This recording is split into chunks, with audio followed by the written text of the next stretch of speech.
साईराम सगळ्यांना आज आपला दिवस तिसरा आणि सगळ्यांना सुप्रभात. तर सगळेजण उठले सकाळी आणि मग सगळेजण रेडी होत होते, ब्रश वगैरे करून सगळे रेडी झाले. मी पण रेडी झालो. माझी तब्येत एवढी डाऊन झालेली किंवा चाललं पण होत नव्हतं. चालायला सुरुवात केली आम्ही. चालून एवढे दमलो होतो की काय विचारून नंतर सगळेजण धावायला लागलो. थोडंसं अंगामध्ये जोश आलेला आमच्या.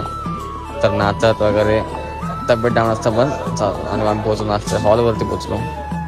आणि नंतर थोडा जीव आला आणि थोडासा खाऊन घेतला, नाश्ता केला आम्ही, पुरी भाजी खाल्ली आणि परत आम्हीच्या प्रवासात चालू करायचा होता. आम्ही सगळं निघालो, उन्हाचे शेक घेत सगळे चालत निघालो.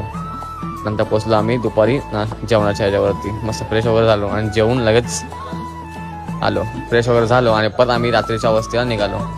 सगळेजण निघत होते चालायला. जेवून झाल्यानंतर चालत पोचलो आम्ही रात्रीच्या वस्तीवरती पोचलो. तिथं आलो, थोडासा रिलॅक्स केला, नंतर फ्रेश व्हायला गेली. माझी तब्येत एवढी बिघडली की मला स्वतः चालता पण येत नाही. तरी पण इट्स ओके, फ्रेश वगैरे झालो. आता जाऊ जेवायला. झोपतो डायरेक्ट.